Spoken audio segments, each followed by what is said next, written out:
it's Monday again, so weigh-in day. So I'm gonna update my board, take my measurements, the usual.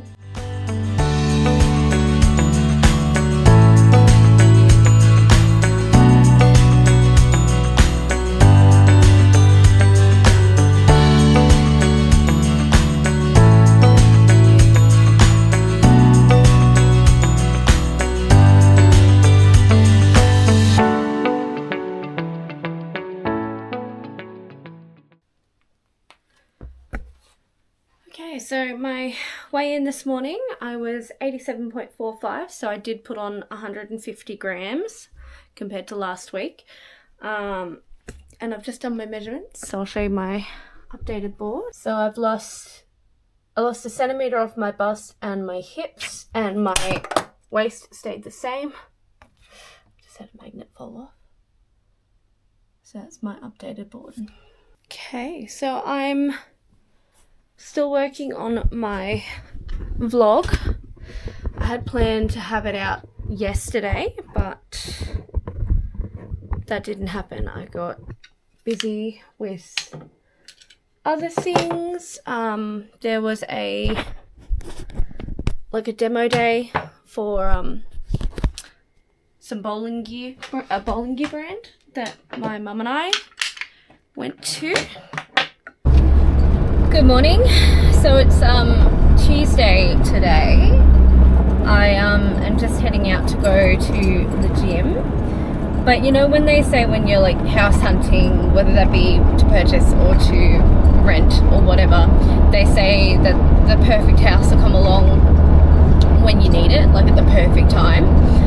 Well, I think that kind of happened last night. So there was a property listed for rent yesterday, and it's perfect for us. It's in our budget. It's more bedrooms than we want, and it has a salon space built into a shed there already. So it would mean that we could move in and I could start working on nails immediately as soon as we move in, if we get it.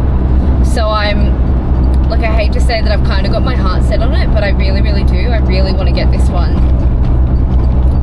So I've picked up some rental application forms from the real estate agent, because I tried to do an online application last night and it just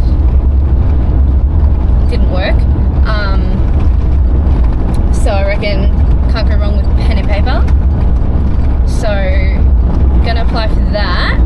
It's kind of a weird day out there. It's cloudy, but it's not too cold. It's been kind of trying to rain, not very successfully, but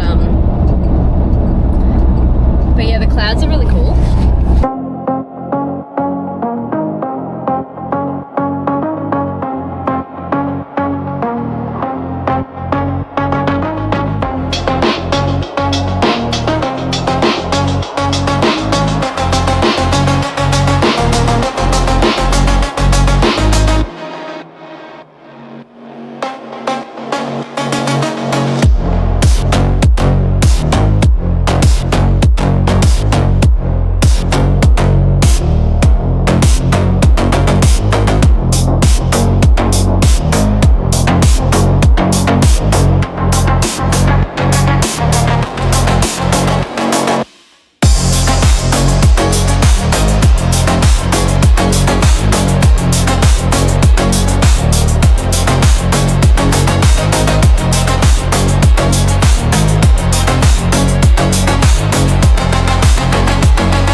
I've come into the studio to do a bit of work because I've had like a bit of inspiration in the last week or so about some books to do. I think I might have talked about some book plan that I did the other night, but one of the ideas I've got is doing like a cathedral window emboss on the cover of a book. So I have got this design here that I bought it off Etsy. So I'm doing 2 different tests. I'm cutting it out by hand with a little knife, and I've also got it going on the Cricut, although I don't think I've done it right. But we'll see when it's finished. And I just want to do a test that it's going to look the way I want it to, and I'm going to put the 2 tests side by side on a piece of book board, and I'm going to put some fabric of some variety over it and press it in my book press to see if the emboss comes out properly, because I want it to be like a multi-layer sort of emboss, which I haven't really done before. So I just want to know that it's going to look the way that I want it to. And another test I want to do, which I'm going to have to buy more resin to do, is I want to do the window, but I'm thinking maybe instead of doing like a book board backing for it, I'm going to try pouring some resin, maybe colouring it to make it look like stained glass, and then potentially like making it so that the window is see-through in the cover of the book. I'm not sure how I'm going to do it yet though. So I'm going to do some tests with that, but I do need to get more resin to do that because I don't have very much. So I might have to pull some savings and splurge a little bit and buy some resin to do that with. And I'll have to come up with some sort of mold to pour it in, because realistically I'd only want it sort of a similar thickness, maybe a little bit thicker, to where it's strong enough, but I don't need it massively thick, so just a few mil would be enough. But I just need to find something big enough to pour enough in, and then I might just have to like cut it even on my table saw or something to get it down to the size that I want. And then potentially, if this works, I may be able to have it that I don't glue the fabric where the window panes are and cut the cover fabric out of those sections. But like I said, I've got to do more experiments. So I'm just going to set you guys up here while I'm cutting these out and while the Cricut is going beside me. And yeah, we'll see how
Hi, so it's Wednesday night. I was in the studio tonight and I actually had a very, very productive night, I think, at least. So I thought I'd update you guys. I went and had a shower when I was finished because I found that I was just sitting in here literally watching resin cure. So I thought better use of my time was go and get clean. I'll show you what I did yesterday because I started videoing but I didn't finish it. So these were the 2 emboss tests that I did yesterday. So this one here on the left I cut by hand. It has 2 layers on it, and this one was cut out with the Cricut. And the top layer on this, because they were meant to be the same design, the top layer kind of fell apart as I was trying to take it off my cutting mat. So I just had to use the bottom layer instead. But I think they're both honestly quite effective and really cool. So I'm very happy with how that test went. I really wanted to get the 2-layer design thing with the Cricut to work. So I chose a couple of pre-done designs on the Cricut Design Space library, and I cut those out on my Cricut and I glued them down and layered them and put the fabric on, and I love how they came out. The detail in that pentagram is perfect. It's exactly what I wanted it to be, and I reckon that it would almost be perfect to go on a book cover, those 2 designs. So I'm very happy with how they turned out. So this next experiment that I'm doing is I want to experiment with having a clear background, like having it see-through. So I've done another design cut out on the Cricut and I've just glued the fabric to it. And then what I'm going to do is I'm going to cut out all the sections in between and glue the fabric over so that it, like on the right side, it creates that window shape so that you can see through it. And then I've got resin that I've done up with a little bit of blue mica powder and some glitter that's shaped like moons and stars. So I've done that up. That's got a cure. I'm hoping it's thick enough. If it's not quite thick enough, I might have to do a layer of clear resin on it, and then I'm going to take that out and sort of cut it down to size so it's a bit more appropriate for this. But I think before I go to bed tonight, I might sit down and cut this and glue it down on this side so that this piece is essentially ready to go on the resin when it is cured. So that might be a job for maybe even Saturday morning. I'm just thinking 24 hours from now, maybe Friday or Saturday. I think I might be able to get to that. So yeah, I'll wait till that cures, trim it down to a decent size. I want to be able to glue some of the excess fabric around the edge down to it as if it was the cover and glue it around the edge. And then I want to cut out an end page essentially to go on the inside of the resin so that the only part of the resin that you see is essentially the window sections. I think I'm going to try that. I'm going to see how that goes. But I thought I'd just update you guys on where I'm at with everything. My table is very much a mess at the moment. I'm thinking about my storage option here behind me because I've got all my tubs here, but there's extra stuff on the tubs and I don't really like it. And I kind of want a place that I can set my Cricut up and have it there permanently. So I've been thinking about different storage options on wheels with like a flat top around, maybe a bit higher than like a tabletop level, to have my Cricut set up all the time, so that I don't have to make room on my table every time I want to use my Cricut and this, that and the other. But that's for future me to worry about. I'm probably not going to get to it, at very least not until Nick and I find a place and I can set up my studio space wherever we move into a bit better, and think about it as I do it. So, still a work in progress in here with all the things that I want to do, but it's kind of coming together for me, so I'm happy about that. So I might try and find the best glue to glue this down because I need it to stick pretty quick. I'll have a think about it. Alright, I think I'm going to call it quits in the studio for tonight. So I finished cutting out the window panels on this. It's all glued down. My poor fingers are covered in super glue now. So I've got that super glue feeling. I hate it. So now, wait for that to set. Trim that up. Glue that on. We'll just go from there. But I am done for tonight. I'm tired. I'm ready for bed.